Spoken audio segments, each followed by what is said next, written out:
नमस्कार मित्रांनो ठरलं तर मग या मालिकेच्या आजच्या भागामध्ये प्रिया खूप मोठ्याने बोलत असते. त्यामुळे अर्जुन तिला म्हणतो की पब्लिक प्लेसमध्ये अजिबात तमाशा करू नको. मग आता तमाशा मी नाही तुझी बायको करत आहे.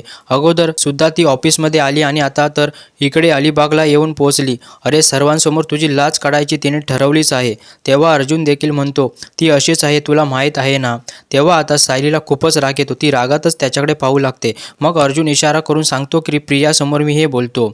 पण हे सगळं जाऊ दे अर्जुन, आपला सगळा मूडच स्पॉईल झाला, परंतु आपण आज दोघांनी खूप छान टाइम स्पेंड केला असं म्हणून ती परत येते आणि अर्जुनचा हात पकडून म्हणते की चल अर्जुन आपण आता निघूया. त्यावेळी आता सायली दुसरीकडे अर्जुनचा हात पकडते आणि म्हणते कुठे घेऊन चालली आहे.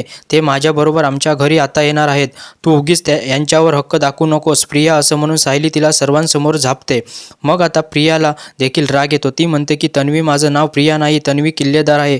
तेव्हा तू जी कुणी असेल परंतु तुझ्यामध्ये थोडी तरी लाज बाकी असेल ना तर तू इथून निघशील असं म्हणून सायली तिला जायला सांगते. तेव्हा अर्जुन आता हसतच सायलीकडे पाहत असतो, कारण सायली खूप हक्काने माझा नवरा असं म्हणून प्रियासमोर त्याचबरोबर तिथे असलेल्या सर्वांसमोर हक्क दाखवत असते. त्यामुळे अर्जुनची नजर तिच्यावरून हटत नाही. मग आता प्रिया म्हणते अर्जुन सांभाळ हिला, अरे तुझ्या या डेंजर बायकोला असं म्हणून ती तनतन करत निघून जाते. त्यावेळी आता अर्जुनचं लक्ष प्रियाकडे जातं. तो म्हणतो थांब ना तन्वी. आता ती काही न ऐकता तशीच निघून जाते. त्यावेळी अर्जुन आता तिथे असणाऱ्या सर्व कपल्सना म्हणतो की ही माझी बायको आहे, तुम्ही आपापले एन्जॉय करा. आता हळूच अर्जुन सायलीला बसायला सांगतो. त्यावेळी आता सायली अर्जुनला खूप बडबड करू लागते. तेव्हा तो आता आश्चर्याने विचारतो तुम्ही इथे अचानक कशा. मग आता सायली म्हणते तुम्हाला काही कळते की नाही, फक्त एक दोनदा मेसेजला रिप्लाय करून तुम्ही फोनच बंद करून ठेवला.